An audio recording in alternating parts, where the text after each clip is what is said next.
What's up guys, DJ Fitness. Today I want to walk you through something that I had a lot of trouble with for a long time. I had a hard time finding a specific way that people did this, and so I want to give you guys just a quick tip and show you how I track my cardio while tracking my calories and my macros using MyFitnessPal. So there's a couple of ways you can do it. There's a generic way you can do it that'll get you pretty close to the right amount, or you can do it a very specific way using what's called a MET scale, which I'm going to talk about in more detail in another video. But what I want to show you today is how using MyFitnessPal can help you understand how much to eat when you do cardio. So the first question you want to ask is, let's say you set up, you figure out your macros and you figure out your calorie count for the day, and in order to be losing weight, you need to eat roughly 2,000 calories a day.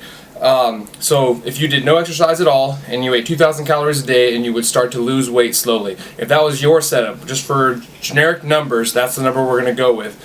So 2,000 calories starting your day. But then you go and do a weight training session. Then you go and do cardio, say on elliptical, treadmill, run, play basketball, whatever it is you're doing. You do some cardio activity.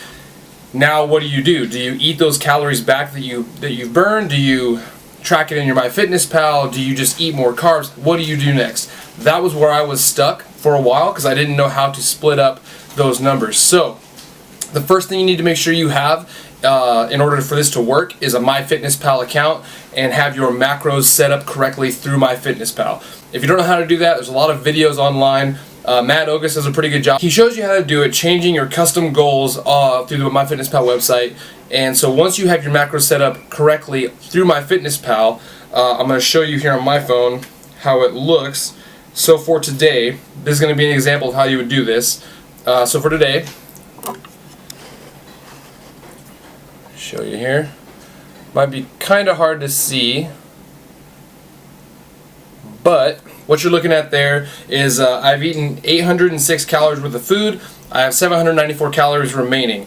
Now I haven't tracked any cardio that I've done. So if I go now and look at my macros for the day, it's set up.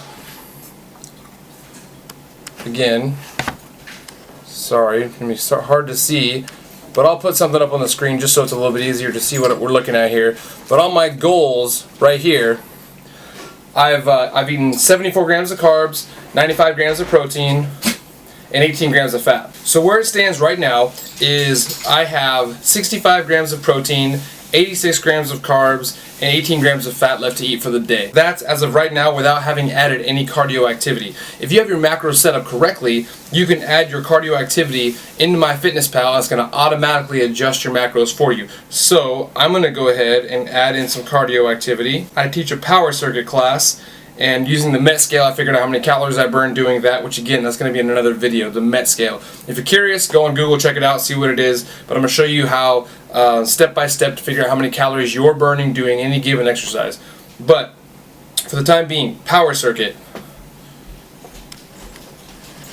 It's a cardio activity that I do, and burning roughly about 600 calories in that workout. It's a pretty high intensity workout. A lot of plyometrics, so a lot of calories burned. Once I have those, I'm going to add that. So what it does is it changes and adjusts my macros based on those calories that I've burned. So now I'm going to have to eat an extra 590 calories for the day. And if I go back to my macros now I have 124 grams of protein, 145 grams of carbs, and 31 grams of fat left to eat.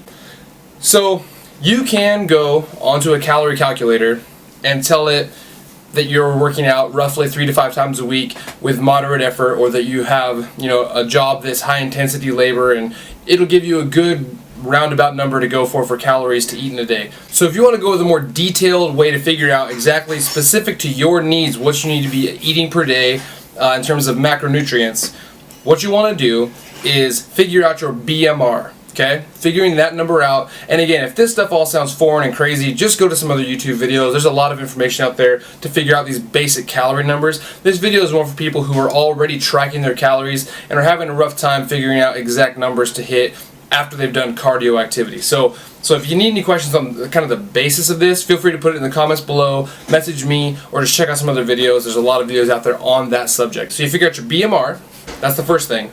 And instead of having the other goal that you put in for your calorie calculator, that's going to be your starting goal for the day. The calories are going to be extremely low. So for me, my calories for the starting day is 1,600. That's for me. I'm trying to cut and lose weight, but 1,600 calories is not very much food. But I exercise every single day because of my job and because of my training program. So I start out with 1,600 calories, and then I burn calories throughout the day doing those specific exercises, which I track through MyFitnessPal. It's more specific to me and my specific goals and what I'm actually doing throughout the day. So instead of just having a general number, I have a very specific number of calories to eat and macros to hit: carbs, proteins, and fats. MyFitnessPal has a very generic list of cardiovascular activities. So it's got like jogging, it's got basketball, bicycling, all different types of things that you can add. And again, it's a generic number because it's not based on your age or gender. It's not based on anything specific other than just that general activity. And using the process that I'm describing here, what you're basically doing is, instead of taking a generic calorie amount to eat, you are going specific to the amount of exercise you do per day, to your body, based on your age, your gender, and your weight, which is way more specific than a general calculator. But again, there's another step to get even further, using the MET scale, which I'm going to talk about again in another video. Figure out your BMR. Based on your BMR, adjust your macros. I like to use 40% carbs, 40% protein, 20% fat. And then from there, as you do activity throughout the day, whether it's weight training, running, sports, whatever it is, you're going to add that cardio into MyFitnessPal, and it's going to automatically adjust your macros for you. And I'm going to go more in depth on the next video talking about the MET scale for cardio. But this is a great start, and if you have any questions, please feel free to hit me up. Alright, have a good one. See you in the next video.